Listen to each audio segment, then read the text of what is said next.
Olá, seja muito bem-vindo ou muito bem-vinda.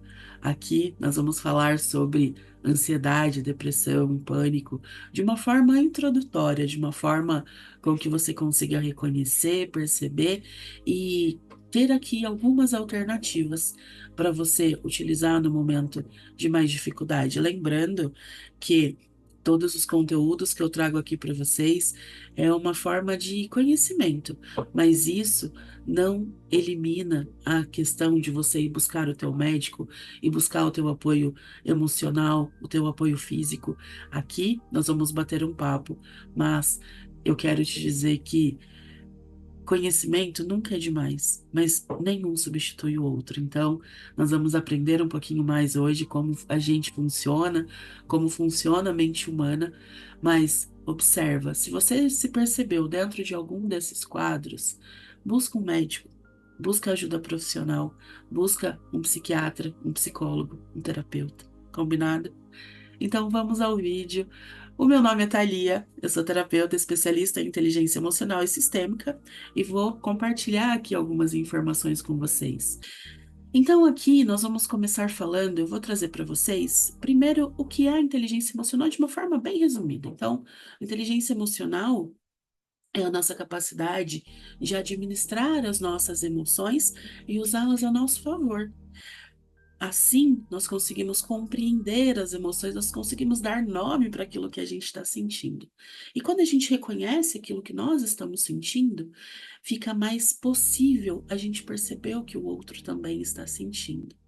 E assim, nós entraremos num ciclo de relações saudáveis. E dessa forma, é possível com que a gente faça escolhas mais conscientes, observando de fato o que está acontecendo ali. Quando nós falamos então a palavra emoção, ela vem do latim emovere.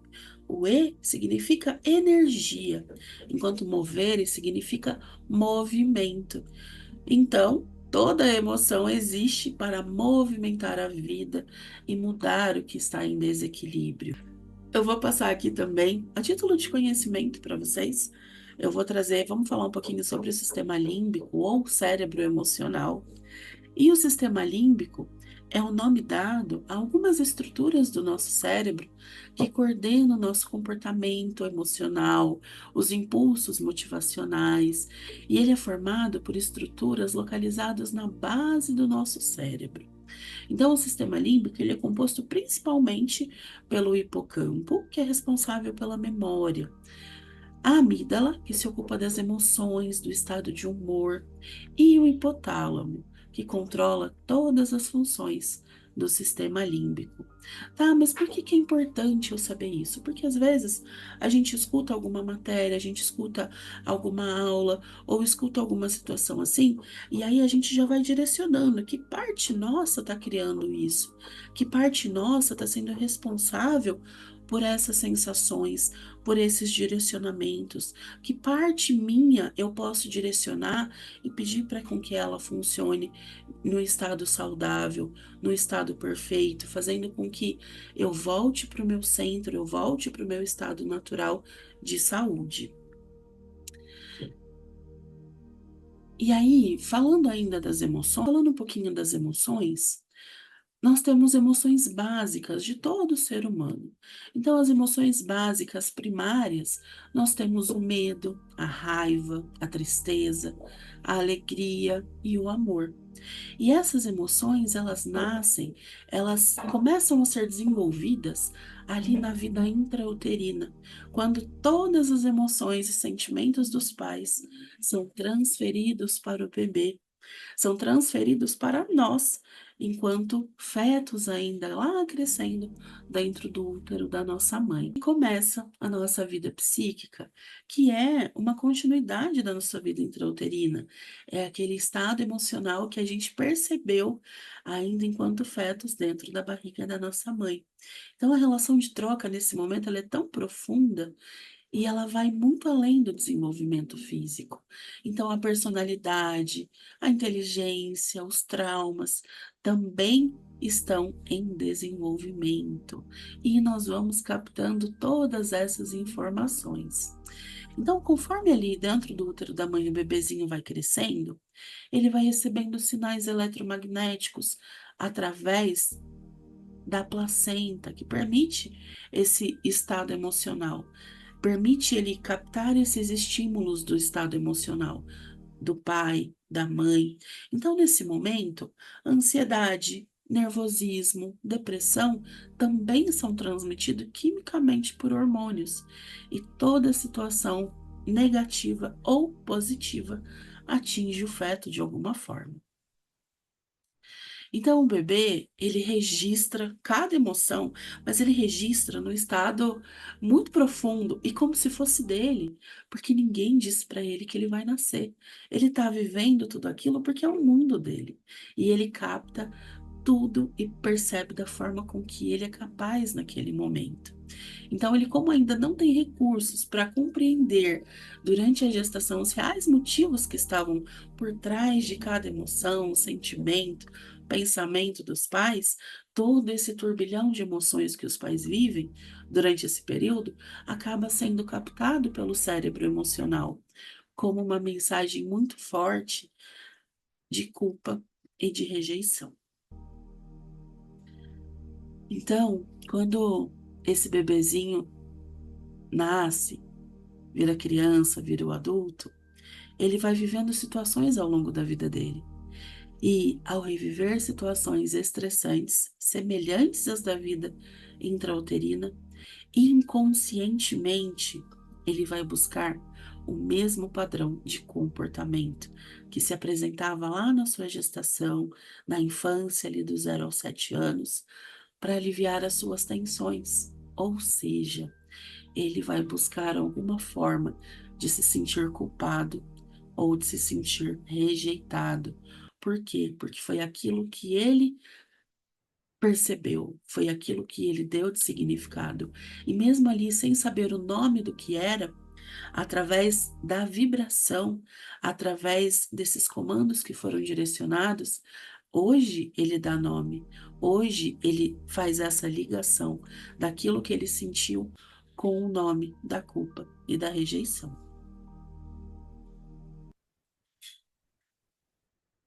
E aí, então vamos voltar lá, vamos lá para o nascimento agora, vamos olhar para essa questão do nascimento. A partir do nascimento de cada um de nós, cada ser humaninho aqui desenvolve a sua própria forma de interagir com cada uma das emoções. Então, de acordo com as suas experiências de vida, de acordo com as suas interpretações intrauterinas, nós vamos criando respostas que são chamadas de programas emocionais, que nada mais são do que padrões que cada ser humano registra e usa para reagir aos estímulos que recebe.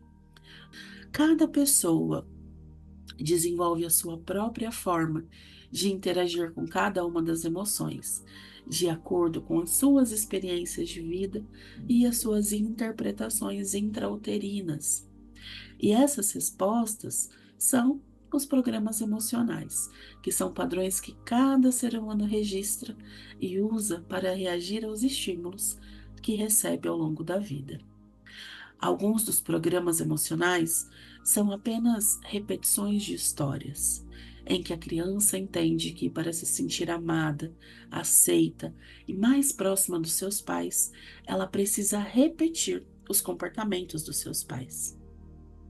Isso significa que cada pessoa desenvolve ali um programa emocional diferente diante de uma determinada emoção, de uma determinada situação, porque cada ser humano é de fato único.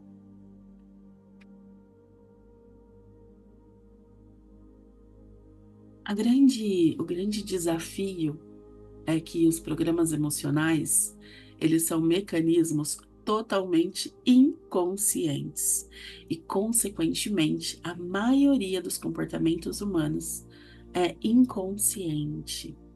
Enquanto o ser humano não buscar uma nova compreensão sobre as origens dos seus comportamentos, não conseguirá reprogramá-los. Então, dessa forma, passamos a ser refém deles ou vivemos num processo constante de autossabotagem dia após dia. Vamos falar um pouquinho de ansiedade? A ansiedade comum, ela está relacionada à preocupação. É quando você se preocupa antecipadamente com alguma coisa que ainda nem aconteceu. E muitas vezes pode nunca acontecer. Então, dependendo da sua intensidade, a ansiedade ela interfere diretamente no bem-estar, no desempenho, não permitindo que você tenha o equilíbrio para enfrentar certas situações da sua vida. Então, o cérebro, ele ativa a ansiedade de acordo com o surgimento de determinadas emoções e em situações que trazem ameaça. Então, trata-se de um mecanismo de proteção para situações interpretadas como desagradáveis. E, como consequência, sintomas físicos e mentais tomam conta da pessoa, que sofre grandes prejuízos em sua vida. A sensação ela pode ser tão desconfortável que muitas vezes as pessoas evitam situações simples para não sentir o desconforto da ansiedade. A depressão. A Organização Mundial da Saúde, ela aponta que quase 7% da população mundial, cerca de 400 milhões de pessoas, têm depressão. A estimativa é que em 2030 ela seja a doença mais comum do mundo, afetando mais pessoas que doenças cardiovasculares e câncer. Muito mais que uma tristeza passageira, a depressão ela é caracterizada por uma tristeza persistente, aquela tristeza que parece não ter fim. O principal sintoma dessa doença é a negatividade em relação a si mesmo, ao restante do mundo e ao futuro. O depressivo, ele só se recorda de coisas negativas e não acredita que coisas boas possam acontecer. E enquanto profissional, o que eu vejo muitas pessoas fazendo? Quando alguém está depressivo, você vai estar numa roda conversando, falando, dando risada, só que lá dentro você sabe exatamente o que está te doendo. Você coloca aquela máscara para conviver em sociedade, mas quando você está com você, a sensação é essa de tristeza que não tem fim.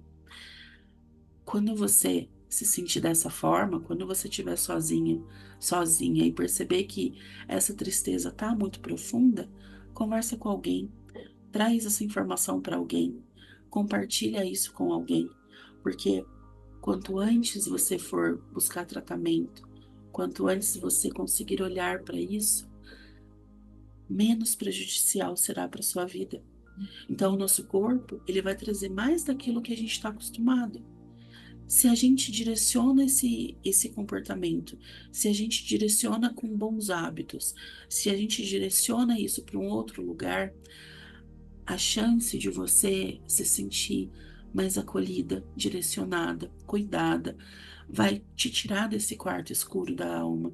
E isso pode evitar tantas coisas. Então, se você hoje percebe que você está passando por essa dificuldade, peça ajuda, conversa com um amigo, conversa com um familiar, conversa com alguém, busca ajuda, busca alguém para te ouvir, busca alguém para você compartilhar isso que você sente, tá bom?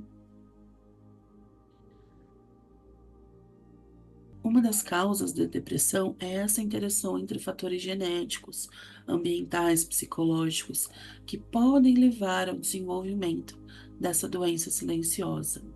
Porém, são os fatores psicológicos e emocionais que funcionam como um gatilho para o transtorno vir à tona. Hoje, considerando toda a evolução científica nesse campo emocional, nós podemos afirmar que a depressão é uma espécie de programa emocional que foi desenvolvida e gravada durante fases muito importantes da vida de todo ser humano, a gestação e a primeira infância. Então, filhos não desejados, tentativas de abortos, mães com quadros depressivos, tristeza durante a gestação, sofrimento fetal, complicações na gravidez, são algumas situações que podem fazer com que o bebê registre sintomas negativos. Além disso, ele pode se sentir culpado e dizer sobre a síndrome do pânico. A síndrome do pânico, ela também é conhecida como transtorno do pânico, e hoje ela atinge mais de 170 milhões de pessoas em todo o mundo. prejudicando severamente a qualidade de vida de quem sofre com o problema. Isso porque a partir dessa doença, diversas outras podem surgir, como a depressão e a fobia social. A síndrome do pânico, ela é um distúrbio psicológico que leva uma pessoa a ter diversas crises de medo, de pavor, de angústia, sem um motivo real para desencadear a reação. Então, as crises de pânico, elas são caracterizadas por períodos de intensa ansiedade que duram em média 10 minutos e começam de uma hora para outra. São de muito pavor. E durante a crise, a pessoa tem uma sensação de que ela não vai resistir muito tempo. Então, o seu coração acelera, o corpo começa a suar frio e ficar trêmulo. E apesar da complexidade dessa doença, a síndrome do pânico tem cura quando é devidamente tratada com profissionais capacitados para cuidar tanto da parte neurológica quanto da parte psicológica.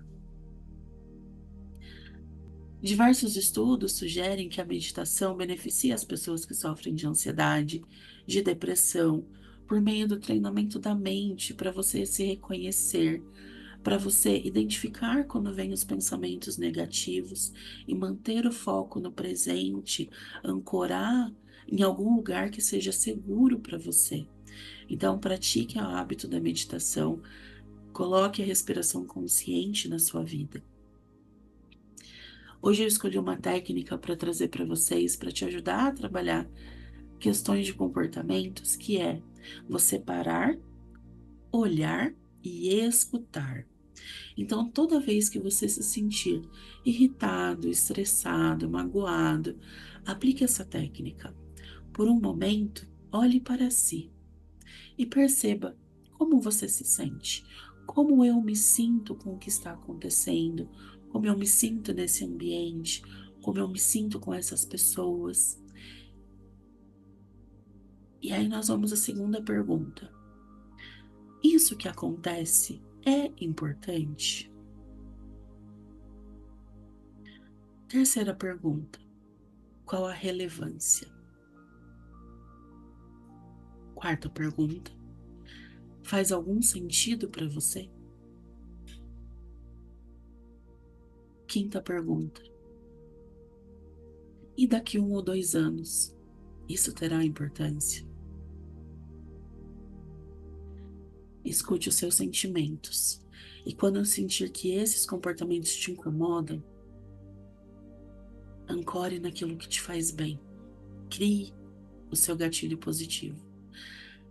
O seu gatilho positivo, como sugestão, pode ser, como eu iniciei o vídeo falando, um óleo essencial de lavanda que vai te trazer uma centralidade, uma segurança, um acolhimento, ou óleos essenciais que vão trazer você para aquele momento e que são de fácil manuseio, que é fácil você ter na bolsa, você ter no seu escritório, você ter próximo a você, para você se reconectar com esse cheiro, com essa centralidade, com esse acolhimento, para você voltar para o teu centro, para você voltar para o teu eixo e continuar seguindo a tua vida. Quando a gente faz a meditação, o que vai acontecendo? A gente sobe num pico de estresse muito grande durante o nosso dia. Mas se a gente para meditar, a gente até sobe no pico de estresse, mas a gente desce. E aí, se a gente estressa de novo, a gente sobe, mas a gente desce. E aí a gente não faz esse pico muito grande. E assim, com pequenas paradas para a gente se olhar 2, 3 minutos durante o nosso dia, a gente vai conseguindo retornar para o nosso centro, até que isso se torne um hábito.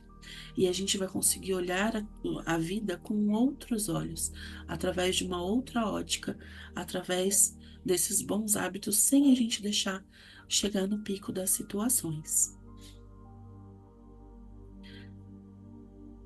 E agora eu trouxe umas palavras para dizer para vocês, para a gente finalizar o vídeo de hoje. As suas atitudes mostram quem você é.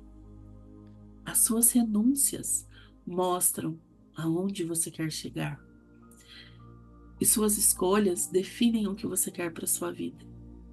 Em um mundo feito de aparências, feliz é aquele que se veste de verdades. É isso que eu desejo para vocês. É isso que eu espero que esse vídeo tenha sido contribuição para sua vida. Eu espero que isso tenha sido informação relevante para você.